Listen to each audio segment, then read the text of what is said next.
On va donc reprendre le déroulement de cet après-midi, s'il vous plaît, après l'intervention de Yannick Blanc, qu'on remercie à nouveau pour ces éléments de contexte et de réflexion, d'autant plus que finalement, si je peux avoir votre attention, merci. C'est toujours un peu compliqué de reprendre. Donc après l'intervention de Yannick Blanc, qui en plus fait une excellente transition sur la question du fonctionnement circulaire et sur la question du faire ensemble avec l'intervention d'Olivier Beru, donc qui interviendra sur cette deuxième partie d'après-midi. Alors Olivier, on va pas se vouvoyer juste pour le plaisir de la scène, on va Si se ça vous fait plaisir. tutoyer, on va se tutoyer comme dans la vie. Mais merci de ta participation. Ton regard, là aussi, est particulièrement intéressant puisque tu as un parcours qui est assez iconoclaste. Pour le rappeler rapidement, sans faire de biographie, tu es ingénieur de formation. Tu as dirigé des équipes dans des grands groupes à l'international et à l'international dans des pays de cultures différentes. Et on verra que c'est pas tout à fait anodin ou étranger à la réflexion qui va nous animer. Puis tu as ensuite fondé un cabinet de conseil pour accompagner des dirigeants de tous les secteurs sur les enjeux de management et de vision. Mais tu as aussi d'autres activités, puisque tu es entre autres auteur, poète, musicien et fondateur d'associations. Ce qui nous intéresse particulièrement dans l'échange qu'on va avoir là, c'est finalement de voir dans le contexte qu'on a évoqué tout à l'heure, qui est un contexte extrêmement mouvant, d'une grande complexité. Yannick nous l'a rappelé tout à l'heure, et puis je pense que le terme de complexité te parlera. Il était d'ailleurs évoqué en introduction par le président en tant que disciple d'Edgar Morin. Ce terme de complexité te parlera particulièrement. Comment est-ce que finalement, pour une association comme Trait d'Union, on peut se forger une vision dans un contexte extrêmement incertain, dont on ne connaît pas l'avenir, et c'est le propre de l'intérêt de la prospective, comme nous le disait Yannick tout à l'heure. Donc, comment est-ce qu'on définit une vision? Comment est-ce qu'on peut adopter une posture qui permette justement d'accompagner ce contexte d'incertitude et de complexité? Et puis finalement, comment est-ce qu'on invente pour une association un futur désirable et sans le craindre? Merci beaucoup. Bonjour à tous. Alors, je vous propose, d'abord, merci de m'accueillir et je suis très heureux de venir pour un événement quand même. On n'a pas tous les jours 100 ans. Et du coup, vous allez voir que pour pouvoir imaginer un futur désirable, il faut être évidemment et d'abord conscient de son histoire. Et du coup, cette petite intervention que j'ai préparée pour vous, je l'ai conçue, vous allez voir, en deux moments assez différents. Je vais vous proposer de vous comparer, et ça c'est vous qui le ferez parce que je ne vous connais pas assez pour le faire pour vous, mais je vais vous proposer de vous comparer avec une civilisation qui est un peu plus âgée que vous, puisqu'elle a à peu près 7000 ans. Mais du coup, avoir 100 ans aujourd'hui, c'est pas rien. Et ce que je vous proposerai dans cette première étape, c'est de regarder avec vous ce que la civilisation orientale et en particulier la sagesse chinoise a produit pour parler de ce qui dure. Et vous verrez qu'à mon avis, vous n'aurez pas tellement de mal à reconnaître les ingrédients de cette durée. Et puis, vous verrez que dans cette sagesse, alors je vous le dis tout de suite, je vous parle de la sagesse chinoise, je ne vous parle pas de la Chine contemporaine. Mais vous verrez que le cœur de cette sagesse chinoise que la Chine elle-même a oubliée, pour faire évidemment un clin d'œil à la dernière partie de l'intervention de Yannick, c'est une maladie qui est assez généralisée aujourd'hui, cette maladie de mettre dans des cases, de chiffrer, de mesurer, de ramener tout à finalement une modalité très particulière d'organisation et de management qui est née dans des entreprises qui étaient avec un premier but, c'était d'être profitable. Alors qu'il y a plein d'institutions dans la vôtre dont ce n'est pas le problème principal de faire des bénéfices.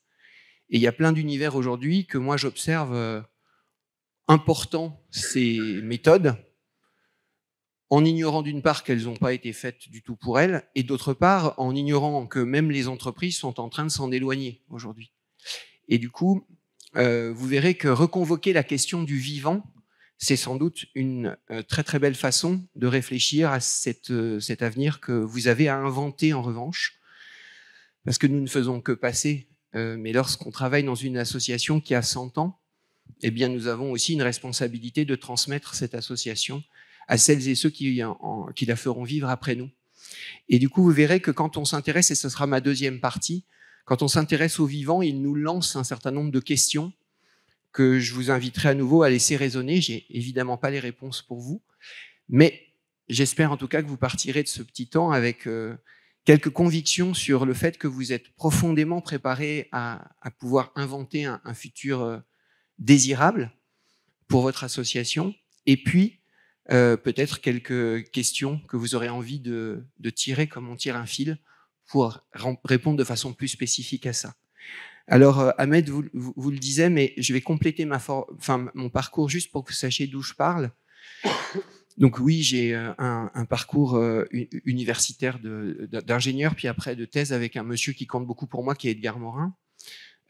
Mais avant de me lancer dans ma thèse et après l'école, il se trouve que j'ai à l'époque un peu inquiété mes parents parce que j'ai décidé j'étais très jeune quand j'ai fini l'école, j'avais 20 ans, et j'ai fait une année sabbatique, mais je leur ai dit que je partais à Lille dans le Nord. Et en fait, j'ai fait cette année sabbatique et j'ai 53 ans, 33 ans plus tard, je suis toujours dans le Nord parce que continue pour moi une aventure associative qui a changé ma vie. C'est que moi, lorsque j'étais petit, à 7 ans, à Lyon, j'ai perdu une sœur et j'ai entendu parler en terminant mes études d'ingénieur d'un petit groupe qui était en train de réfléchir à ce qui allait devenir le premier centre palliatif pour l'enfant en Europe, Choisir l'Espoir, que vous connaissez peut-être pas, parce que Choisir l'Espoir vit un truc extraordinaire quand on s'occupe de soins palliatifs de l'enfant, c'est qu'il est en train de préparer sa fermeture. Parce que les grandes problématiques qui faisaient que les enfants mouraient il y a 33 ans ont profondément changé. Mais vous avez sans doute entendu parler des clowns de l'espoir qu'on allait créer quelques années plus tard. Et moi, j'ai, si vous voulez, bifurqué vraiment, on verra que la bifurcation, ça fait partie du vivant, j'ai bifurqué d'un métier d'ingénieur que j'ai finalement jamais exercé à un métier qui m'a ouvert à la question de l'accompagnement de l'humain. Et j'ai complété donc ma formation initiale de sciences dites dures par une formation de sciences humaines vers la sociologie et vers la psychologie. Et puis, oui, j'ai eu une expérience de dirigeant, à nouveau, dont je garde surtout le fait que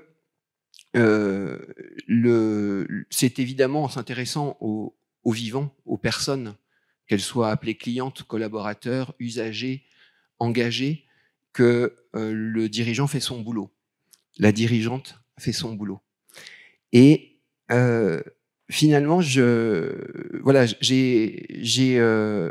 tiré de ça un certain nombre de choses que j'ai essayé longtemps de promouvoir en entreprise ou dans des institutions à partir de la pensée d'Edgar Morin, qui, vous l'avez compris, m'a profondément marqué.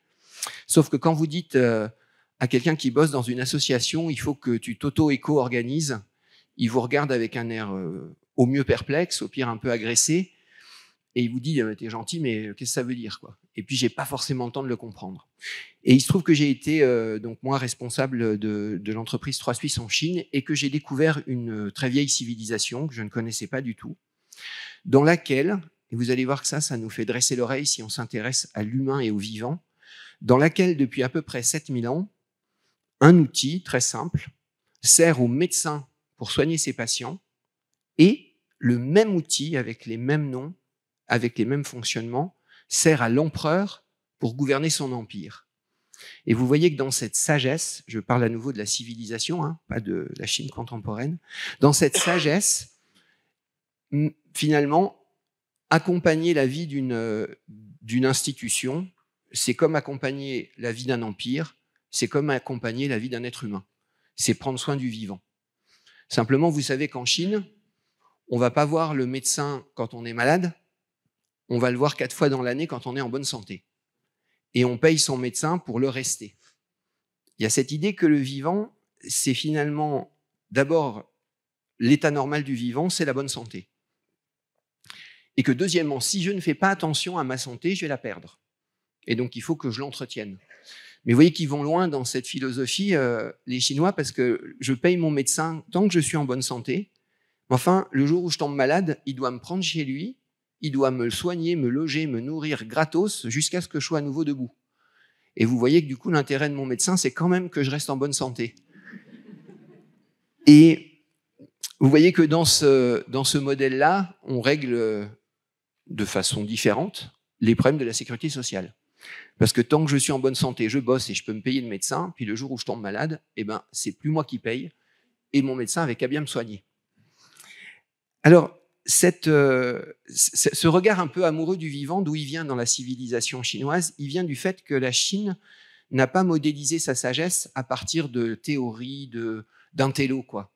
Elle l'a modélisé à partir de leur très, très, très, très grande partie dominante, c'est que la plupart des Chinois, pendant des millénaires, étaient paysans.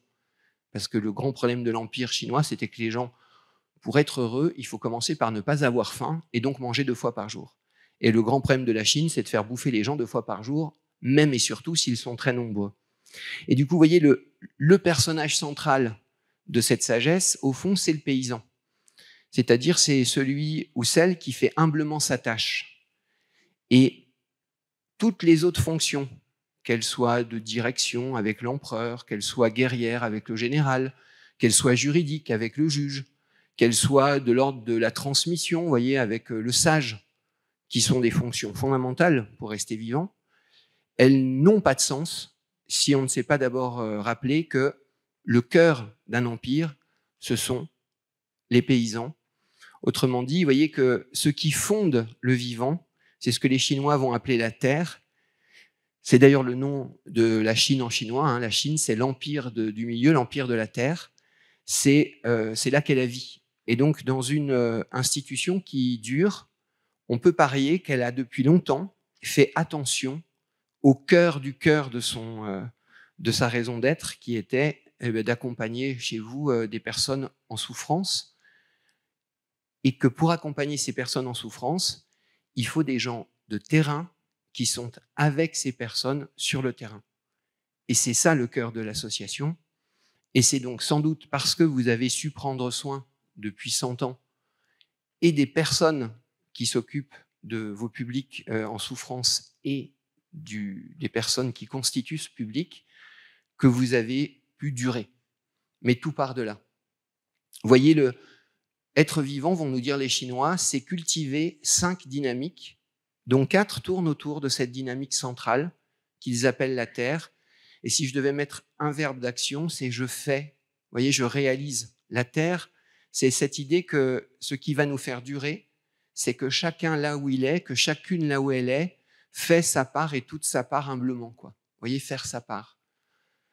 Mon travail a peut-être l'air dérisoire, mais la somme de tous les travaux que nous faisons a quelque chose de très, très différent qu'on connaît très bien en sciences de la complexité. Hein. En sciences de la complexité, on sait que la somme de petites choses qui n'ont pas l'air d'être individuellement importantes peut former quelque chose de fondamentalement différent et de très, très, très, très respectable. Mais vous voyez, tout commence dans ce lien profond au cœur de vos publics accompagnés et de celles et ceux qui s'occupent en direct de ces publics accompagnés. Toutes les autres fonctions, on pourrait prendre la métaphore de la rose des vents, ce sont des directions cardinales, c'est-à-dire que ça a un rôle particulier, mais qu'il ne faut jamais déconnecter de la raison d'être même de l'Empire, c'est de prendre soin de sa terre. Alors vous avez une fonction importante, parce que le vivant, pour être vivant, a besoin de respirer. Vous voyez, il y a un truc qui ne peut pas s'arrêter trop longtemps, c'est de respirer. Et la respiration, pour les Chinois, ça a été associé à ce qu'ils ont appelé le métal. Et le métal, ils l'ont associé au juge. Et le juge, dans l'Empire, il porte tout ce qui est financier, règles, lois. Et donc, vous voyez bien que dans nos associations, le métal, ça va être toutes les forces qui permettent de certifier qu'on tient un budget, que ce qu'on veut faire est réaliste, que sur un certain nombre de sujets où il faut qu'on soit précis, on est capable de l'être. Vous voyez la dimension d'une forme d'exigence, de qualité, de répétition, de de structure. Et sans métal, la métaphore est claire, on ne respire pas. Voilà, on devient inconsistant. Et quand on est singulièrement engagé auprès de causes et de personnes en souffrance, il est très compliqué et très important de rester consistant, de ne pas se laisser absorber par tous les possibles. Vous voyez, on a eu un long discernement dans l'histoire de Choisir l'espoir à un moment donné. C'est puisque quand on a créé Choisir l'espoir, les enfants qui mouraient en France, c'était les enfants atteints de cancer. Et on a été très vite sollicité par plein d'autres choses qui touchaient à l'enfance, mais qui n'étaient pas ce cœur-là. Et pendant un moment, on a décidé qu'on resterait sur notre problématique de départ parce qu'elle n'était pas réglée encore, quoi. Voilà, vous voyez, tenir bon, avoir de la rigueur et de l'exigence. Pour les Chinois, ça s'est respiré. Et si on veut faire un clin d'œil à ce que nous disait Yannick en terminant sa conclusion, vous voyez que la fonction métal, c'est cette fonction qui met de la rigueur, qui exige de connaître les coûts, d'affecter des budgets à des projets. Mais, et j'insiste beaucoup à la suite de ce que disait Yannick, respirer n'a jamais été un sens pour le vivant. Si nous ne respirons pas, nous ne vivrons pas longtemps, mais c'est pas parce que je respire que j'ai du sens à ma vie, quoi. Voilà. Et la deuxième, vous voyez, fonction cardinale du vivant, vous avez la fonction terre qui est le cœur, vous avez la fonction métal qui va mettre de la rigueur et de l'oxygène. Et du coup, vous voyez que si je vous dis respirer donne pas de sens, c'est que dans le vivant, nous avons besoin de sens. C'est une fonction que les Chinois ont appelée le feu. Vous voyez, le feu, c'est ce qui éclaire, c'est ce qui réchauffe.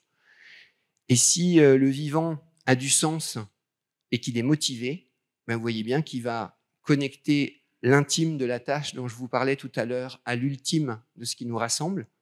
Ça, c'est respirer chez nous, c'est le spiritus. Hein, spiritus, ça veut dire juste connecter l'intime de ma tâche avec l'ultime de notre tâche commune, quoi. Et alors ça, aujourd'hui, c'est devenu très important parce qu'on est rentré dans un monde où le travail n'est plus une valeur. Ça ne veut pas dire que les jeunes sont des feignasses qui ne veulent pas bosser. Hein. Ça veut dire que les jeunes aujourd'hui, ils ne veulent pas bosser s'il n'y a pas un sens au travail qu'on leur demande. Vous voyez, dans notre... moi, j'ai 53 ans. Dans ma culture, le travail est une valeur. Ça veut dire que moi, le matin, quand je me lève pour aller bosser, je ne me pose pas pendant des heures la question de savoir s'il faut bosser. Vous voyez, c'est une valeur pour moi. C'est une motivation intrinsèque. Ben, pour un certain nombre de gens aujourd'hui, jeunes et moins jeunes, le travail n'est plus une valeur. Autrement dit, il faut redonner de la valeur au travail. Ça, c'est le rôle du feu qui éclaire. Et puis, dans le rôle du feu, vous voyez le feu, la métaphore du feu. Le feu, chez les Chinois, ça deviendra l'empereur, hein, celui qui emmène l'équipe. Le rôle du feu, après avoir donné du sens, après avoir éclairé, c'est de réchauffer. Et réchauffer, ça veut dire peut-être dans notre monde à nous, motiver, donner envie d'avancer. Donner envie d'avancer, mais ensemble. Vous voyez, c'est pas que les professionnels qui doivent porter les usagers, c'est un travail ensemble. Les usagers, c'est les professionnels au contact des usagers. Et donc, motiver, c'est faire en sorte de permettre à vos usagers et aux équipes qui bossent avec eux de réussir, quoi. Vous voyez, ce qui nous motive, c'est d'arriver, c'est de réussir, c'est de ne pas être sans arrêt dans un processus qu'on n'en finit pas de ne pas accomplir. Prenez la métaphore de la montagne. Quand vous gravissez une montagne, vous avez l'objectif d'atteindre un sommet. Vous voyez bien que si le sommet est déceptif, quand on y arrivera, on n'aura pas particulièrement de joie. Et si le sommet est exorbitant, on n'y arrivera pas. Mais du coup, vous voyez cette question de se donner des étapes qu'on peut gagner, qu'on peut réussir, qu'on peut franchir, qui soient réalistes, mais exaltantes. Vous voyez cette problématique du vivant. Ok, j'existe, ok, donc je fais. Hein. Ok, j'ai besoin de règles. J'essentialise les choses. Ça, c'est le métal. Mais j'ai besoin de sens pour aller à un endroit que je peux atteindre. Vous voyez, moi, j'habite en haut du Mont des Cats, dans le nord. Vous voyez bien que si je fais venir des gens de Chamonix pour leur dire on va faire l'ascension du Mont des Cats, bon, ils vont partir de Bailleul. Quand ils vont arriver à 125 mètres d'altitude, ils vont dire Olivier, tu te fous un peu de nous, là. Tu nous as quand même pas fait venir de Chamonix pour faire 125 mètres de dénivelé. Alors je vais leur dire, vous en avez fait 150 en fait, parce que Bailleul, c'est à moins 25 mètres par rapport à... Mais enfin, vous voyez que ça ne va pas les convaincre, quoi. Puis vous voyez bien qu'à l'autre bout, si je prends tous les Métrénois qui passent et qu'on va faire le Mont Blanc, ça ne va pas bien se passer non plus. Enfin, vous voyez cette question de, on a besoin de réussir, mais on a besoin de réussir des choses qui sont suffisamment ambitieuses, mais suffisamment réalistes. Vous voyez, c'est toute la question de donner du sens et de donner envie. Voilà. Et puis c'est un clin d'œil, mais le feu, il brûle aussi. Hein. Je vous disais qu'il réchauffe et qu'il éclaire, mais ça veut dire que s'il brûle, il y a quand même des moments où il faut qu'on décide. Alors ça, c'est très important pour cette sagesse. Et c'est très important dans le... Yannick parlait aussi tout à l'heure, vous savez, des entreprises qui se sont appelées libérées. Et moi, j'ai fait partie des gens très engagés à leur côté. Et puis, à un moment donné, j'ai pris un peu de recul parce qu'on m'a expliqué qu'il n'y aurait plus besoin de management dans les entreprises libérées. Et pour moi, vous voyez, c'est comme si on enlevait le feu, quoi. C'est-à-dire... et c'est fondamental, et Yannick l'a très bien rappelé aujourd'hui, dans un monde qui est complexe, on est condamné à croiser les regards. Voyez, c'est-à-dire, vous pouvez prendre le feu le plus intelligent du monde, tout seul ou toute seule, il ou elle ne peut plus faire grand-chose aujourd'hui. Ça fait aucun doute. Mais si vous consultez 10 personnes, vous aurez 10 avis. Et donc, il y a quand même un moment où il va falloir qu'on dise, OK, j'ai entendu les avis différents, et voilà pourquoi je choisis quelque chose qui est soit dans ces avis, soit différent. Mais voyez, il y a un moment où le vivant, pour fixer le sens, a besoin que quelqu'un décide, quoi. Voilà. Donc, vous voyez, vous avez cette terre qui fait humblement sa part, vous avez ce métal qui structure, qui permet de rester fiable dans la durée longue, vous avez ce feu qui emmène dans une aventure exaltante le cœur de votre assaut. Et puis, vous avez deux autres fonctions qui vont apparaître, et on aura, vous voyez, les 4 au service de la 5e, quoi. Vous avez, pour durer, dans la sagesse chinoise, besoin de faire du neuf. Ça, les Chinois l'ont appelé le bois, parce que, je fais un clin d'œil à l'arbre, quand on regarde en paysan amoureux le vivant, et en particulier un arbre, on se rend compte que l'arbre, c'est le seul être vivant sur Terre qui grandit toute sa vie et qui meurt en croissance. Vous ne connaissez pas d'arbre qui est arrivé vers 200 ans, dit j'ai pas mal vécu ma vie, maintenant je pense que ça va commencer à être la fin. Un arbre, vous voyez, grandit sans cesse. Et vous avez peut-être déjà médité sur des arbres accrochés à des falaises en montagne. On se dit, mais comment il fait pour vivre là, quoi? Vous voyez cette idée qu'il y a des moments où le vivant, il passe en force, quoi. Parce que pour faire son mètre 20, l'arbre, il a 200 mètres de racines que vous ne voyez pas. Mais il les a fait. Voilà. Vous voyez, il y a quelque chose dans l'exigence de durée qui dit qu'à certains moments, il faut savoir passer en force. Et le bois est la métaphore de ce passage en force, parce que toute sa vie, il grandit, et toute l'année, il grandit. En gros, en hiver, il fait des racines, et en été, il fait des branches. Et du coup, vous voyez, il y a cette idée que dans le vivant, à certains moments, il faut savoir se déplacer, aller là où on n'est pas, et que si je n'ai pas cette capacité à faire du neuf, alors je vais menacer assez rapidement la durée longue du cœur de mon empire qui est la Terre. Parce que vous voyez, il y a quelque chose qui est très très très important dans cette sagesse, c'est que la seule chose qui ne change pas, c'est que tout change tout le temps. Autrement dit, si je fais que rester sur mes fondamentaux, si je ne fais qu'être conforme au métal qui me dit là où je suis sûr de savoir faire, si je ne fais que accomplir un sens avec ce que j'ai modélisé qui vient de mon histoire, alors je vais rater quelque chose qui se passe aujourd'hui, parce qu'aujourd'hui, les choses ne sont plus exactement comme hier. Par contre, vous voyez, cette fonction de se réinventer, quoi, que les Chinois appellent le bois, ils l'ont confié dans les vertus, dans les directions cardinales, à un personnage particulier de l'Empire.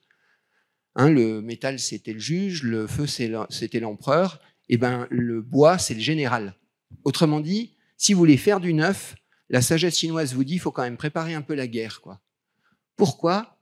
Mais parce que la terre qu'on sert, elle n'aime pas volontiers se déplacer, quoi. Voyez, elle aime bien faire ce qu'elle sait faire. Et quand vous y réfléchissez, vous voyez bien qu'un paysan, c'est plutôt là pour faire pousser et dans une posture nourricière. Le guerrier, il vient un peu foutre le beans dans la vie du paysan. Et donc, vous voyez, il y a une tension entre cette dimension dont il faut savoir reconnaître l'importance. Et donc, vous voyez que très vite, dans cette sagesse, on dit le vivant, c'est pas le monde des bisounours où tout le monde s'aime, parce que dans le vivant, c'est bien qu'à certains moments, ça soit tendu, quoi. Qu'il y ait des choses qui dérangent, qui déplacent. Et oui, le bois, l'innovation, les choses nouvelles vont commencer par être gênantes, quoi. parce qu'on aime bien faire des choses qui sont connues.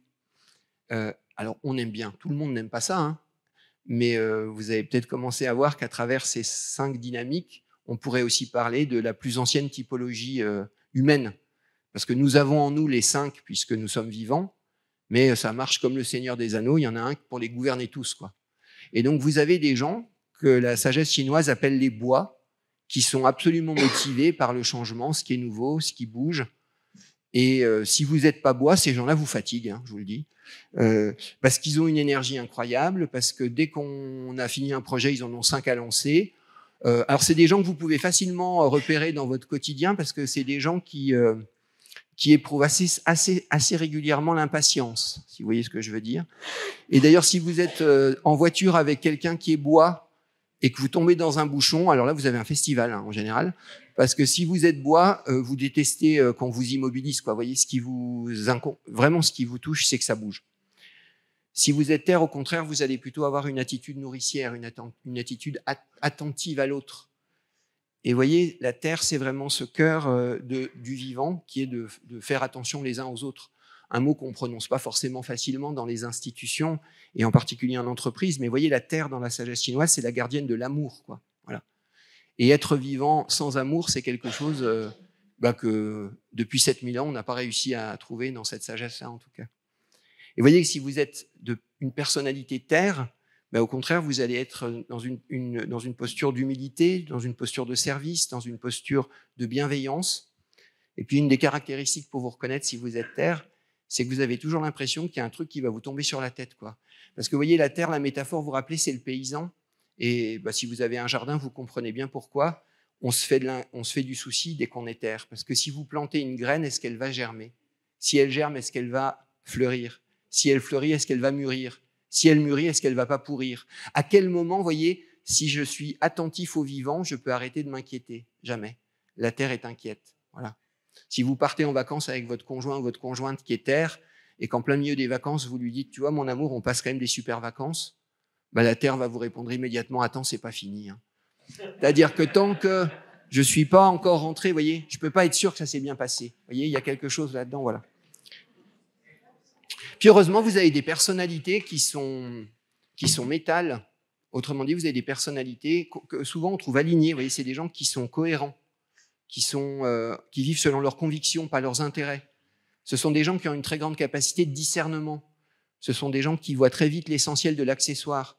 Vous voyez, vous êtes tout feu, tout flamme, vous lancez un nouveau projet, et puis s'il y a quelqu'un de métal qui vous écoute, il dit « Olivier, tu vas voir, ton projet, il va merder là, là et là. » Et vous vous dites « Attends, on n'a pas commencé, tu me dis déjà où ça va pas bien se passer. » Et puis quand vous faites le bilan du projet, vous êtes bien obligé de reconnaître que la personne métal avait raison. Vous voyez, cette capacité de voir ce que d'autres ne voient pas, le discernement, ça c'est la marque des gens qui sont métal.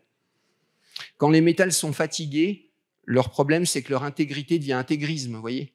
Le métal fatigué, il pourrait dire, si vous n'êtes pas d'accord, écoute Olivier, on va discuter, mais enfin, il faudra assez vite que tu reconnaisses que c'est moi qui ai raison. Bon, vous voyez que ce n'est pas le préambule le meilleur pour pouvoir attaquer la discussion. Mais ça, c'est quand ils sont fatigués. Sinon, ils ont un oser dire, une lucidité qui est particulièrement fondamentale. Puis vous avez vu, il y en a un qui manque encore là, le dernier, parce que pour être vivant, oui, il faut faire. Oui, il faut donner du sens. Oui, il faut aller à l'essentiel. Oui, il faut savoir faire du neuf. Oui, mais pour être vivant, il faut aussi savoir transmettre. Vous voyez, la dernière dynamique du vivant, c'est la dynamique de la sagesse. C'est que avant qu'un être humain soit autonome, ou le plus autonome qu'il peut être, ça prend un temps absolument incompressible. Et c'est un temps que les Chinois ont appelé le temps de l'eau. Parce que l'eau, vous voyez, elle est invisible, elle est inodore, incolore. Pour un peu, on la repérerait pas. Ouais, mais enfin, essayez de vivre sans eau, vous allez voir, ça va pas bien se passer très, très vite, quoi, vous voyez. Et donc, vous voyez, ces 5 pulsions du vivant, elles donnent aussi une typologie humaine, mais elles donnent aussi les fonctions qui font qu'une institution dure, au fond. Une institution dure, si elle prend soin de sa terre, si elle est capable d'innover en sachant qu'elle dérangera la terre quand elle innove, si elle est capable de donner du sens à ce que la terre a à faire, vous voyez, connecter l'intime et l'ultime, si elle est capable de mettre de la rigueur dans ce qu'elle va faire, et si, à partir de ce sens, de ces innovations, de cette rigueur et du cœur de ce qu'elle fait, elle est capable d'apprendre et de transmettre. Et donc, vous voyez que là, vous avez 5 belles questions à vous poser, au fond, pour relire l'histoire de votre asso, parce qu'une asso qui a 100 ans, je suis absolument certain qu'elle a réussi dans ces grands défis-là. Sinon, elle ne serait plus là, vous voyez, dans cette sagesse. Et donc, réfléchissez à ce que nous faisons, ce que nous innovons, ce que nous stabilisons, ce que nous apprenons à rendre systématique, ce que nous transmettons à nos usagers et aux collaborateurs qui viennent bosser chez nous. Et puis, en quoi on peut rester fidèle à un sens profond en réinventant le sens pour la période que nous vivons. Ces 5 belles questions pour que notre histoire nous inspire sur la suite. Je terminerai juste cette première étape sur vous voyez, les clés de succès du vivant, mais vues de 7000 ans, quoi. C'était parce que je me disais quand même, devant 100 ans, il faut amener un truc qui a résisté encore plus, quoi. Voilà. Et donc, je dirais juste que il faut effectivement, vous voyez que ces 5 dynamiques existent dans votre asso, mais l'existence ne suffit pas. Voilà. Et il faut compléter cette loi d'existence pour être vivant par 2 petites lois relativement simples. C'est qu'il faut qu'elles créent ensemble de la valeur. Alors ça fait aussi un petit clin d'œil inattendu à la conférence de Yannick. C'est que, oui, le vivant dans la durée longue, il est créateur de valeur. Et ces valeurs, elles vont se manifester par un cycle, vous voyez, qui dit que l'eau se donne au bois, le bois se donne au feu se donne à la terre se donne au métal, le métal se donne à l'eau, et donc il y a quelque chose de circulaire dans la création de valeur. Et puis, elle dit, pour que le vivant soit durable, il faut qu'il y ait cette création. Autrement dit, vous voyez, on ne durera pas si on se construit contre l'un des 5. Vous voyez, c'est cette idée-là. L'idée qu'on doit créer de la valeur ensemble, mais aussi pour chacun. Et puis, il y a cette idée que être vivant, ça veut dire aussi savoir se mettre en tension. Vous voyez bien qu'intuitivement, on ne va pas être surpris que l'eau, ce soit un stress pour le feu, que le feu, ce soit un stress pour le métal, vous voyez, qui va perdre de son tranchant, que le métal soit un stress pour le bois. Le bois, vous vous rappelez, il stresse un peu la terre, parce que la terre, elle aime ce qui est prévisible, ce qu'on peut faire de façon correcte en prenant notre temps. Le bois, il essaye, il dérange, il déplace. Et puis la terre, dans la sagesse chinoise, elle tient l'eau parce que c'est le lit du fleuve. Donc vous voyez que au fond, les 3 conditions qui font sans doute que vous êtes toujours là aujourd'hui, c'est que dans la durée longue, vous avez su faire exister ces dynamiques de façon très originale et que vous avez su les faire exister aussi dans leur cycle de création de valeur et dans leur cycle de co-contrôle. Ça, c'était peut-être pour faire une première étape dans ce petit speech sur ce que finalement votre histoire vous apprend. Et du coup, je vous propose d'avoir un deuxième temps en disant ce que le vivant, quand on le regarde aujourd'hui, avec un certain nombre de regards croisés de scientifiques, nous apprend.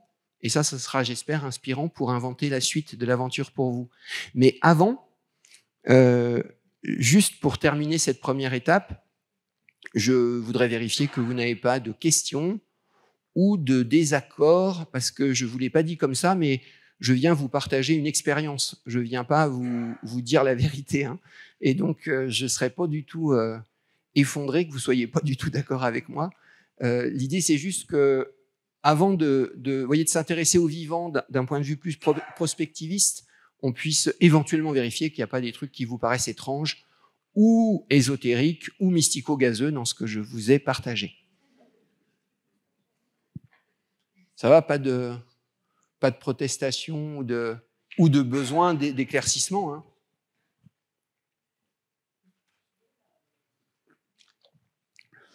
Eh bien, si ça vous va, on avance. Et donc, j'aborde maintenant une deuxième étape. Pour vous parler de cette deuxième étape, donc encore une fois, en disant en quoi le vivant pourrait nous inspirer pour imaginer la suite, sachant que la suite n'est pas complètement différente du présent. Vous voyez ce que je veux dire ? Le vivant, il se transforme en continuité. Il ne se transforme pas par revirement trop violent, sauf crise particulière où il s'adapte dans l'urgence. Et là, vous voyez, on dit il fait du bois, quoi. Voilà. Mais vous êtes dans un moment où un certain nombre de défis se posent. Le président les a rappelés en introduction, et Yannick aussi, au fil de son discours. Il est évident que notre monde change, il est évident que le monde a toujours changé. Là où on est devant des défis un peu particuliers, c'est que le monde change et que ce qu'on a compris du monde qui arrivait n'est pas durable. Et moi, personnellement, aujourd'hui, si vous voulez, j'ai eu pendant assez longtemps un peu de mal à relayer des discours sur cette évolution du monde, tant que les discours que je relayais n'étaient que source d'angoisse et d'impasse. C'est-à-dire que, vous voyez, si on se met à réfléchir à ce qui nous arrive juste pour dire on va tous crever, il y a quand même un moment où on fatigue et où on n'est pas extraordinairement motivé. Or, il se trouve qu'un certain nombre de gens aujourd'hui cherchent à donner du sens. Vous voyez, moi, mon rêve, parce que je n'ai absolument pas leur niveau scientifique, mais mon rêve, c'est qu'on arrête de faire des rapports du GIEC, parce qu'ils disent la même chose depuis pas mal d'années maintenant. Donc on le sait, on sait ce qu'ils disent. On a compris, on ne veut pas entendre, mais on a compris. Moi, j'aimerais bien que les gens qui sont au GIEC, ils travaillent à inventer des solutions. Parce que c'est parmi les plus grands chercheurs, savants. Et donc je me dis, arrêtons d'essayer de comprendre si c'est dans 5 ans ou dans 7 ans que tel problème va arriver. Essayons de dire comment on fait pour éviter le problème. Enfin, vous voyez, mais c'est de se dire, mobilisons-nous. Et vous savez d'ailleurs qu'aujourd'hui, l'inquiétude devant ce monde apocalyptique qui nous est promis est tellement violente qu'on a inventé un mot pour parler de la maladie qui apparaît et qui s'appelle solastalgie. Et la solastalgie, c'est une maladie psychiatrique qui s'impose aujourd'hui majoritairement à des jeunes, mais qui est le désarroi complet devant les inéluctables qu'on nous assigne et le manque de solutions. Et en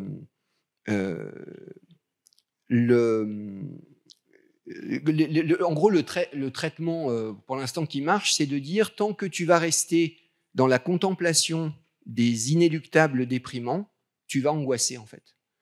Et donc il y a un moment où la question va être ramenée à celle dont je vous parlais tout à l'heure, à celle de la terre. C'est faisons notre part et humblement notre part, quoi. Voilà. Si tu agis, tu verras l'angoisse va baisser.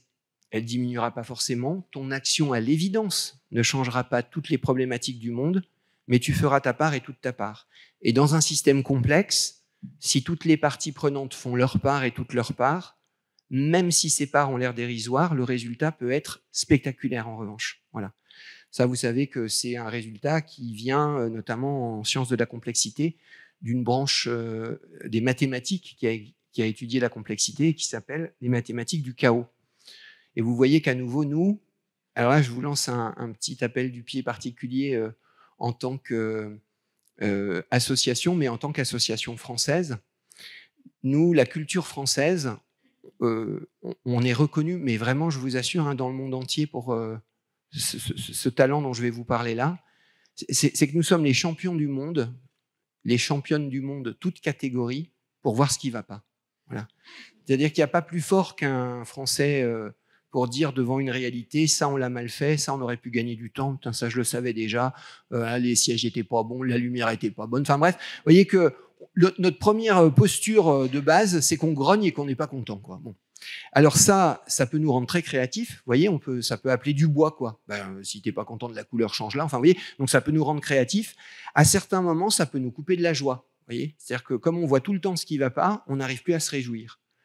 Et c'est une reconquête. Vous voyez que si vous devez donner un avenir à votre asso, il faudra pas que vous vous laissiez contaminer par cette espèce de, vous voyez, de trucs qui, si vous êtes fan de Harry Potter, il y a une belle métaphore de ça, c'est les dismantles en anglais, les détraqueurs. Les détraqueurs, vous voyez, c'est un truc qui vient nous prendre la tête et puis qui nous emmène dans le néant, quoi. Voilà. Si on fait pas attention, les inéluctables qu'on va regarder pourraient bien nous y conduire, alors que si, devant un certain nombre d'inéluctables qu'on peut assigner, certains n'étant pas sous notre contrôle, et si nous faisons notre part, un certain nombre de choses se passeront. Et j'insiste, quand je vous parle des sciences de la complexité et du chaos, c'est pas le monde des bisounours, c'est-à-dire que le fait que le monde peut changer vite si un certain nombre d'acteurs font des choses petites mais résolues, c'est un résultat, c'est pas un espoir, quoi. Et par contre, il faut qu'on le fasse. Vous voyez bien que le problème de l'angoisse, c'est que ça nous rend inactifs, c'est que ça nous désœuvre, vous voyez, au sens fort du mot. Et le vivant n'est pas fait pour vivre sans œuvre, sans tâche à accomplir, mais voyez, en lui donnant du sens entre l'intime et l'ultime.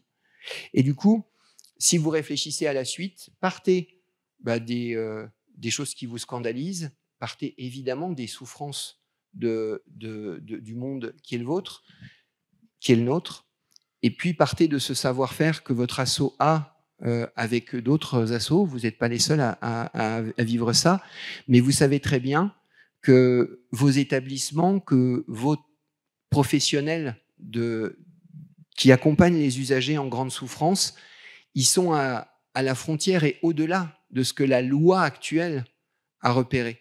Et c'est vous qui écrivez la suite des lois, parce que c'est vous qui voyez des souffrances que la loi n'a pas prévues. C'est vous qui voyez des problématiques émerger que nous n'avons pas encore modélisées. Et donc, vous voyez que, à nouveau, je dirais, un certain nombre de grands principes qui fondent votre raison d'être ne sont pas du tout remis en cause, mais les modalités de réponse vont être à réinventer.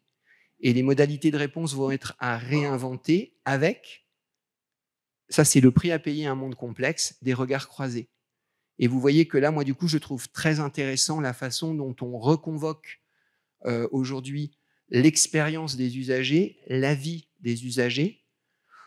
Je serais dans la même perplexité si on disait juste que cet avis est le seul qui compte, mais je serais encore perplexe également si on me disait il n'y a pas besoin de travailler dans ces questions un peu d'autodétermination, où moi j'ai envie d'aller, avec ce que je peux en dire, avec ce que je peux en faire. Mais vous voyez, il y a un très très beau livre à nouveau de science-fiction qui s'appelle Les plus qu'humains. Je ne sais pas si vous connaissez, parce que c'est un très vieux livre de Theodore Sturgeon, qui raconte l'histoire d'un groupe de personnes en situation de handicap physique et mental, qui sont chacune en échec dans leur vie personnelle, parce que le handicap dont elles sont porteuses les disqualifie au regard du monde productiviste, normé, vous voyez, dans lequel elles ne peuvent pas s'inscrire.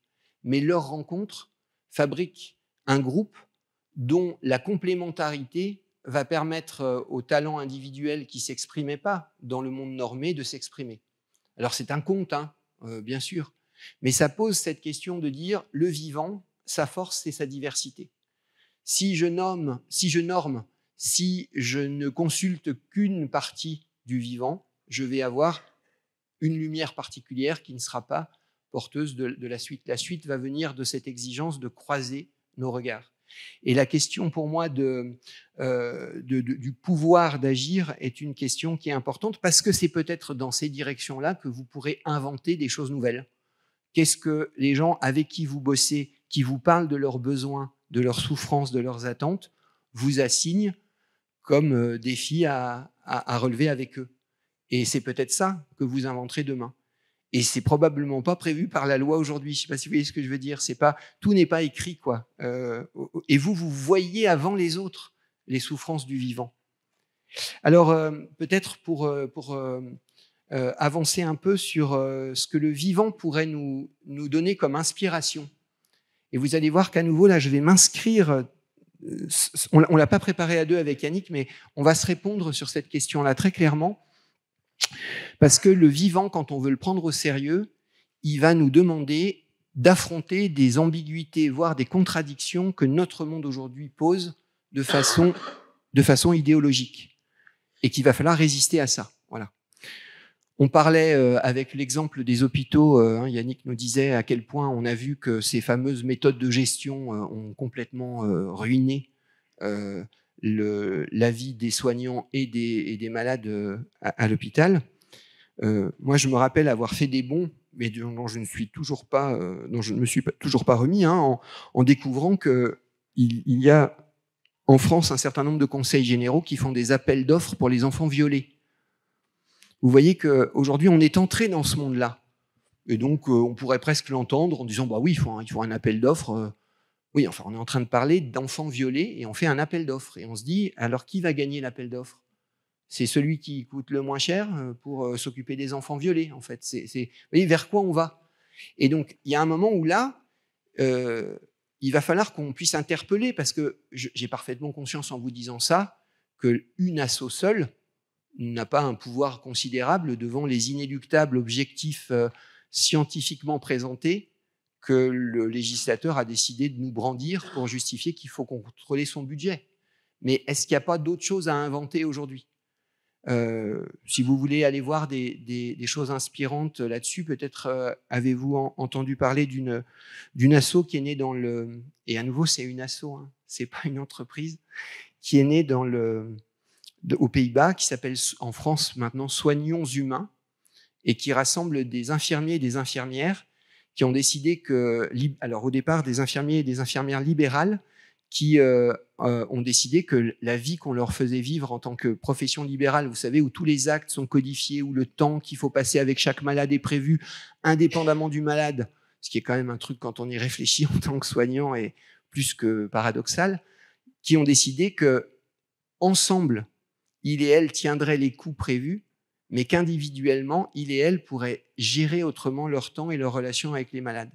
Vous voyez la force d'un collectif qui permet de respecter des règles communes, mais de différencier des actions différentes avec des cas différents qu'il ou elle rencontre. Et ce modèle, si vous ne le connaissez pas, allez l'explorer, mais vous verrez qu'il est très intéressant de ce point de vue-là, parce qu'il dit la seule solution au fait qu'il faut effectivement, à certains moments, tenir des budgets n'est pas la normalisation uniforme des budgets qu'on doit tenir.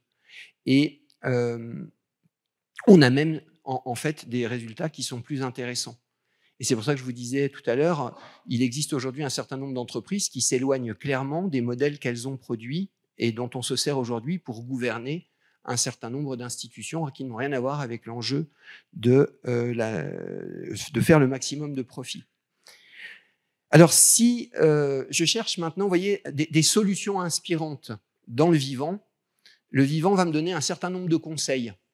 Et je vous propose peut-être, à partir des besoins que vous pourriez recueillir, ou des attentes, ou du désir des gens que vous accompagnez, mais vous voyez, du désir de la terre, vous sentez du cœur.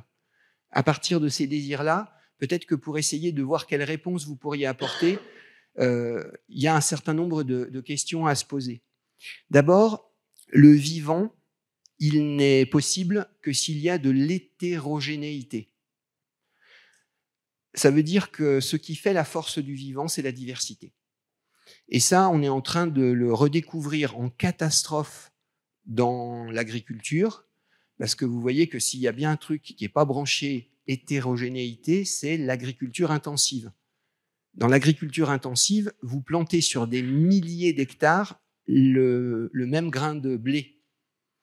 Or, on démontre aujourd'hui, c'est une étude qui est faite par l'École normale supérieure de Lyon, on démontre aujourd'hui que lorsque vous plantez la même sorte de blé de façon uniforme, elle est beaucoup plus fragile et beaucoup plus dépendante aux attaques d'un certain nombre de parasites ou de maladies. Alors que si vous plantez 3 sortes de blé différentes, dont celle initiale, eh bien vous allez avoir des rendements un peu moins élevés, mais vous allez avoir des plantes beaucoup plus résistantes, parce que le vivant se parle. On parlait de l'intelligence des arbres tout à l'heure. Si vous plantez des espèces de blé différentes, il va y avoir entre elles une interaction qui n'existera pas si vous plantez des espèces de blé identiques. Et ces interactions vont permettre au vivant de se défendre. Mais vous voyez qu'il y a un prix à payer à ce soin-là du vivant et à son hétérogénéité, c'est qu'on aura des rendements moins forts, quoi. Voilà. Donc, première question peut-être pour être durable demain, puisque votre asso a réussi à l'être depuis 100 ans, c'est qu'est-ce que ça veut dire intégrer cette diversité, cette hétérogénéité, ne pas vouloir converger en disant on deviendra spécialiste d'un truc et on fera plus que ça. Ça s'appelle une machine, hein. Ça s'appelle pas un être vivant. Le deuxième conseil que nous lance le vivant, et ça c'est une force quand on a 100 ans, c'est l'éloge de la lenteur. Le vivant prend du temps. Vous voyez, vous pouvez... ça c'est le monde qui est le nôtre aujourd'hui, hein. On jette un gland qui commence à pousser, et on dit au paysan qui tient le champ, je reviens dans 10 ans et je veux un chêne centenaire. Hein. Bon, ben, vous voyez bien que le paysan, il va vous dire, dans 10 ans, tu auras un chêne qui a 10 ans. Je peux aller faire pipi tous les jours sur mon chêne, je peux tirer sur les branches si tu as envie, mais il aura quand même 10 ans. Vous voyez, il y a quelque chose dans les rythmes de la durée du vivant qui sont à respecter comme incompressibles. Méditez, si vous avez envie, sur le fleuve qui s'écoule. Vous voyez bien que les méandres du fleuve sont loin de dessiner le chemin le plus rapide pour arriver à la mer. Vous voyez, le vivant est sinueux et tortueux, il prend son temps. Et donc, oser rêver la durée longue, c'est aussi oser se donner du temps dans un monde qui n'arrête pas de nous en enlever. Et donc, vous voyez que là, il y a quelque chose de l'ordre d'une résistance à avoir, parce que si je caricature un peu, aujourd'hui, vous voyez, on utilise la matière pour gagner du temps, alors que demain, il faudrait sans doute utiliser le temps pour faire grandir la matière. Vous voyez, il y a un truc qu'il faut qu'on inverse dans notre fonctionnement, parce que le vivant prend son temps. Ensuite, un troisième conseil que vous lance le vivant, donc après l'hétérogénéité et la lenteur, c'est le conseil de la redondance. C'est-à-dire, vous voyez, le vivant se répète. Si vous y réfléchissez, vous avez 100 ans, ça veut dire que votre assaut, elle a traversé 100 fois le printemps, l'été, l'automne, l'hiver, le printemps, l'été. Vous voyez, il y a quelque chose dans les cycles du vivant qui sont répétitifs, quoi. Et vous voyez que si vous faites l'analogie avec les 5 dynamiques dont je vous parlais tout à l'heure, vous verrez que vous vous rappelez l'énergie du bois, je passe en force, je fais du neuf, la sagesse chinoise va l'affecter au printemps, vous voyez, au moment où les énergies montent. L'énergie du feu qui donne le sens et qui emmène en connectant l'intime et l'ultime et en donnant envie, donc le feu va être associé à l'été, vous voyez, le moment où ça culmine, quoi, où le soleil est au plus haut. L'énergie de l'automne, le moment, vous voyez, où on regarde les choses en face, où on est dans une certaine objectivité du métal, eh bien, la Chine va connecter le juge et l'automne, quoi. Voilà. Et puis, le temps de l'hiver, le temps de l'invisible, le temps où on a l'impression qu'il ne se passe rien dans la nature, alors que là, la nature se repose. Eh bien, les Chinois vont l'appeler le temps de l'eau. Donc, vous voyez que les 4 directions cardinales sont les directions des fonctions régaliennes de l'Empire, des grandes questions qu'il faut porter dans une association. Et me direz-vous, où est passée la 5e saison de la Terre? Et justement, c'est cette saison-là que nous avons oubliée. Vous voyez, c'est comme si nous allions de saison cardinale en saison cardinale. Mais en fait, dans notre propre sagesse, dans notre propre culture, nous connaissions la sagesse de la Terre.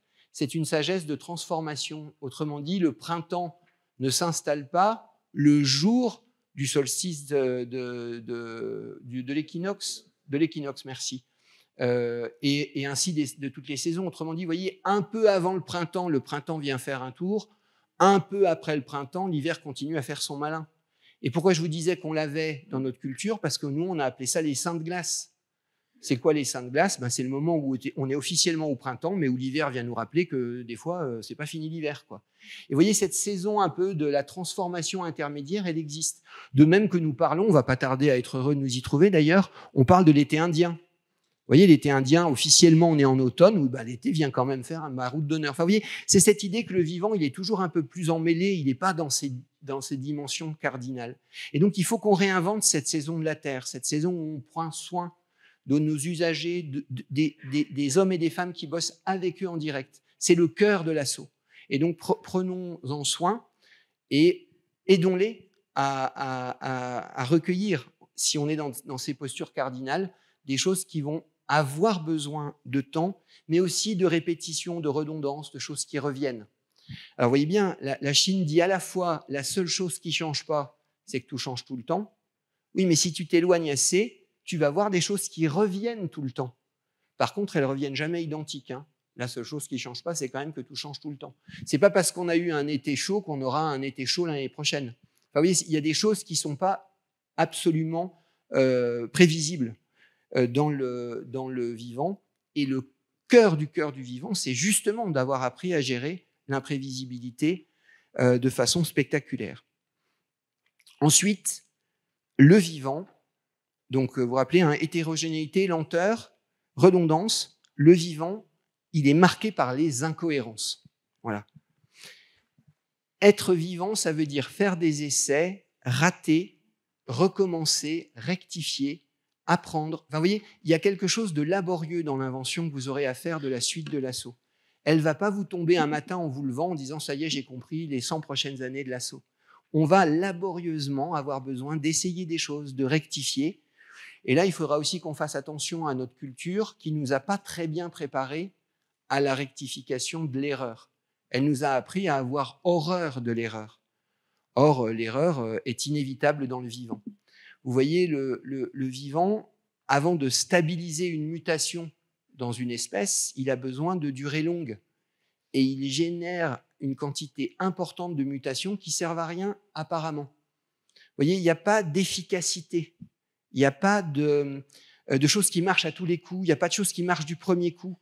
Il va falloir se donner cette capacité à certains moments d'être dans une impasse, de recommencer. Et là-dessus, d'ailleurs, il y a un très très beau proverbe chinois que je vous invite à avoir en tête si vous réfléchissez à la suite de l'aventure pour votre assaut. C'est « un arbre qui pousse droit finit en planche ». Autrement dit, si tu crois que tu vas aller en ligne droite accomplir ta mission que tu auras trouvée en te levant le matin et en résolvant tous les problèmes du monde, bah, tu risques d'être un peu déçu, quoi, voilà. Et en tout cas, ce qui est sûr, c'est que tu ne seras pas durable. Vous voyez, ce qui dure, c'est ce qui est tortueux, ce qui est sinueux, ce qui cherche son chemin, qui rectifie. Voilà, un arbre qui pousse droit finit en planche. Et enfin, donc vous voyez, hétérogénéité, lenteur, redondance, incohérence. Vous êtes d'accord que ce n'est pas les mots qu'on emploie d'habitude quand on veut emmener un groupe réfléchir à son projet. Vous voyez, on dit rentabilité, excellence, je ne sais pas trop quoi. Voilà, mais ce n'est pas ça que j'ai envie de vous dire au nom du vivant. Voilà. Au nom du vivant, j'ai envie de vous dire lenteur, contradiction. Voilà. Et vous voyez, peut-être le dernier conseil que je peux vous donner, c'est que, et ça vient aussi percuter quelque chose que notre monde impose aux institutions, qu'elles soient privées ou publiques, c'est qu'aujourd'hui, les institutions, qu'elles soient privées ou publiques, il faut toujours qu'elles fonctionnent au plus haut niveau de performance possible. Mais le vivant ne fonctionne pas comme ça. Si vous étudiez des bactéries en laboratoire, la température optimale de l'activité des bactéries, c'est 41 degrés. Or, nous sommes à 37 degrés.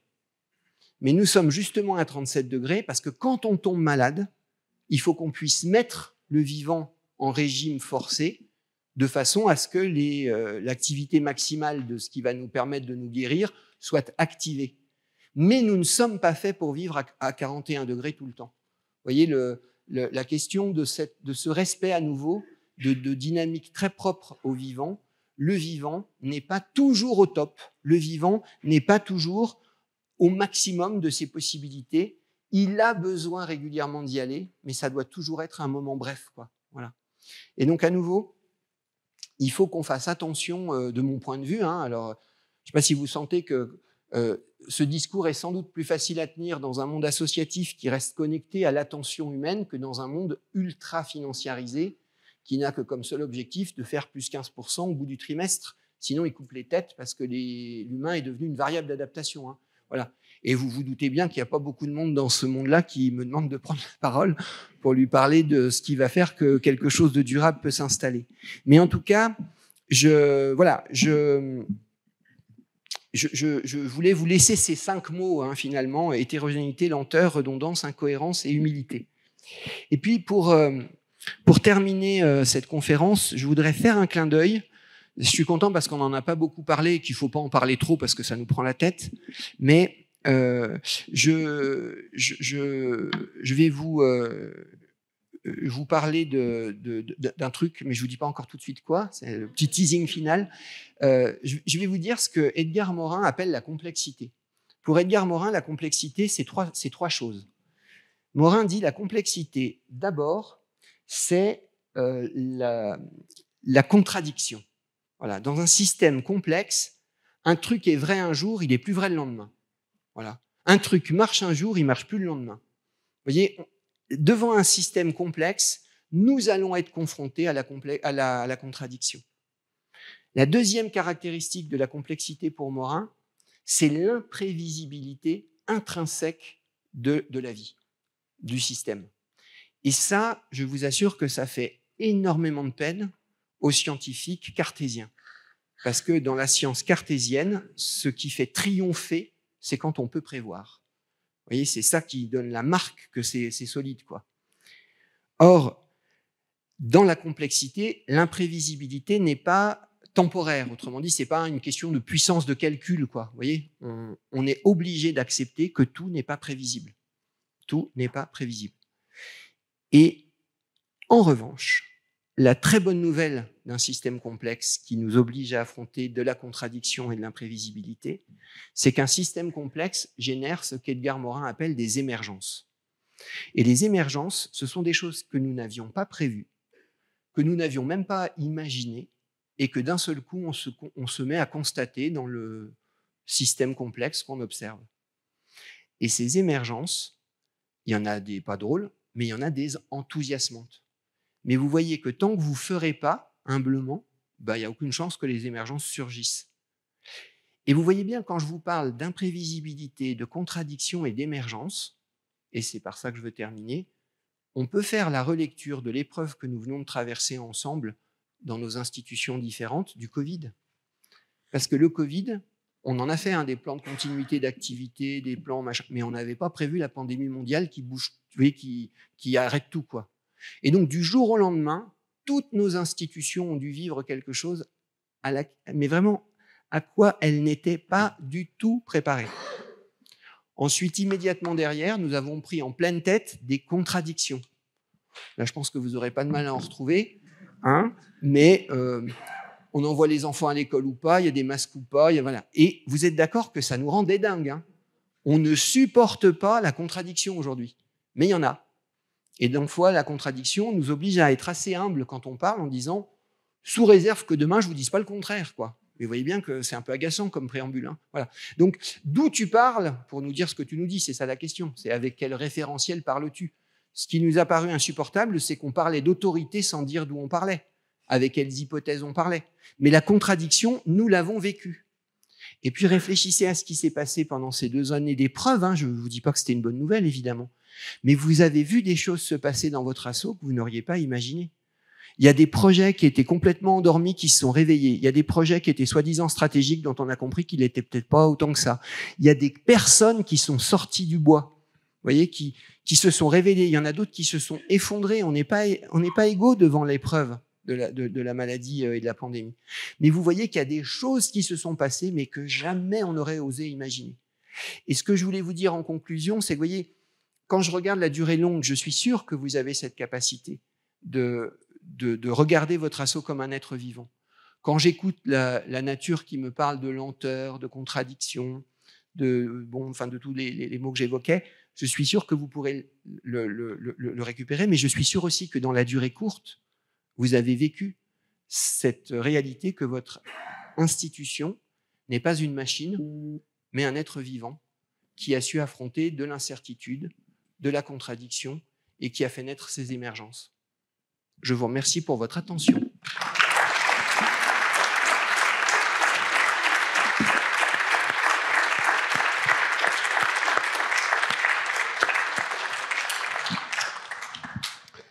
Merci Olivier pour cette heure passée ensemble, je pense extrêmement riche pour tout le monde, en tout cas qui est vraiment source de réflexion sur de nombreux éléments. Peut-être y a-t-il des questions dans la salle?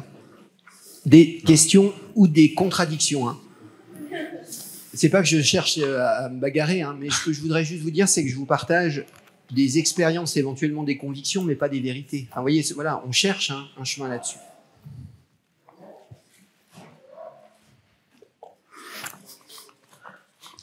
Je dois vous faire... En fait, on est en train de rattraper le retard, du coup, c'est super.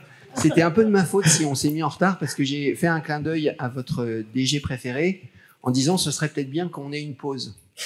Parce qu'en Chine, on dit que vessie pleine n'a pas d'oreille et que moi, je devais parler. Et du coup, si on n'avait pas fait de break, j'aurais jamais réussi à avoir votre attention.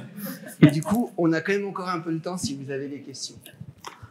Sinon, on peut donner la parole à la conclusion. Et moi, je resterai de toute façon pour boire un coup avec vous si vous avez envie de bavarder. Ouais, il y a une question.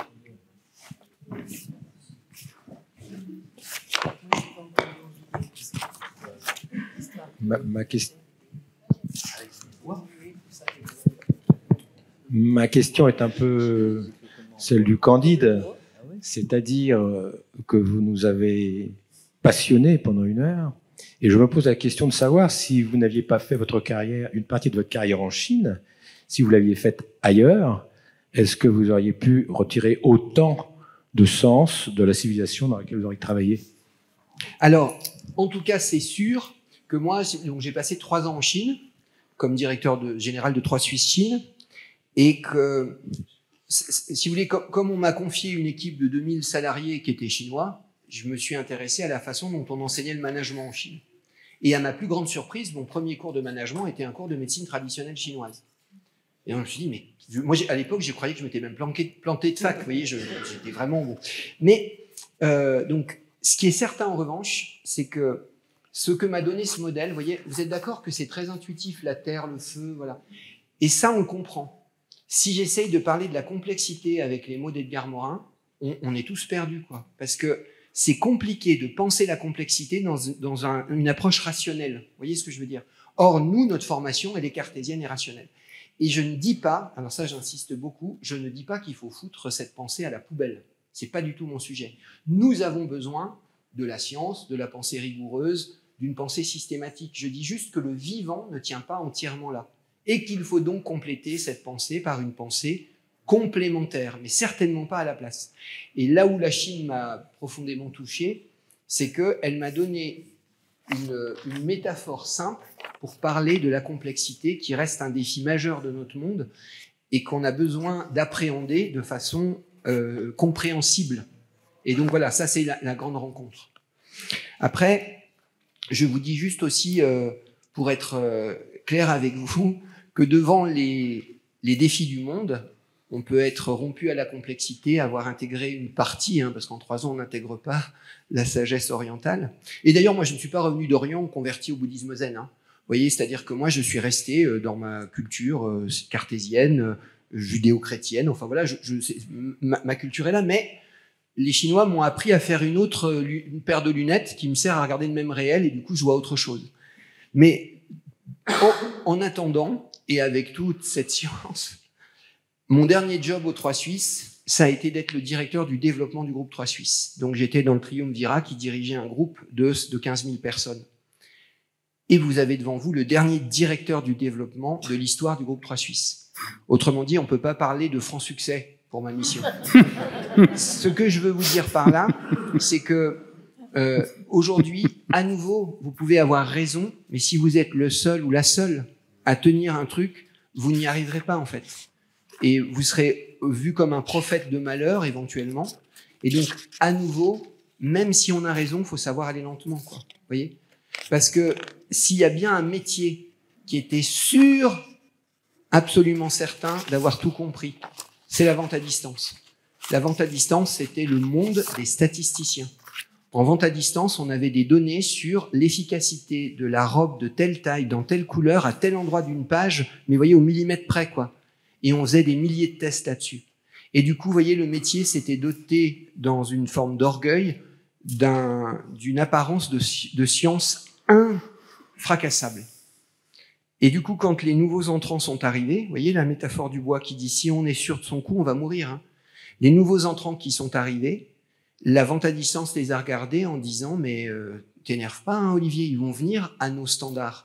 Puisqu'on est la vente à distance, la preuve, on s'appelle la vente à distance. Vous sentez le truc de tautologie qui se met en place et qui a fait qu'on s'est retrouvé dans une forme d'impuissance. Et la vente à distance, elle avait en 2007, en France, pour 3 Suisses, 15 millions de clients actifs, donc la totalité des adresses des Français en stock, et 15 millions d'actifs. Elle savait faire une offre, elle savait la sourcer de Chine, elle savait la stocker en France, elle savait l'approvisionner en 24 heures. Donc vous êtes d'accord que normalement, elle est la reine du monde. Et elle est morte. Et elle est morte parce qu'elle a dit « nous imposerons ce que nous savons faire aux gens qui s'appellent Internet ».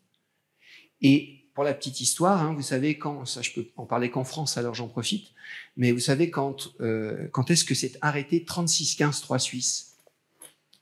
En 2013. Et vous savez pourquoi? Parce que Orange a dit à 3 Suisses, vous êtes gentils les loulous, mais le Minitel, ça commence à devenir un peu chiant pour nous, quoi. Et donc, vous voyez, ils n'ont même pas arrêté ce qu'ils savaient faire au départ, parce que c'est le monde qui changeait, mais parce que leurs fournisseurs leur ont dit, nous, on ne sait plus faire le Minitel aujourd'hui, hein. On ne le fait plus que pour vous, quoi, en gros. Donc, ça va être compliqué. Mais vous voyez à quel point il faut que nous ayons des convictions, mais qu'il faut laisser ces convictions maturer au rythme du vivant, parce qu'elles bougeront. C'est pareil pour les convictions, hein, c'est comme les arbres, il faut qu'elles aient le temps de se forger, et donc elles n'iront pas en ligne droite. Merci, Merci à vous pour ton intervention.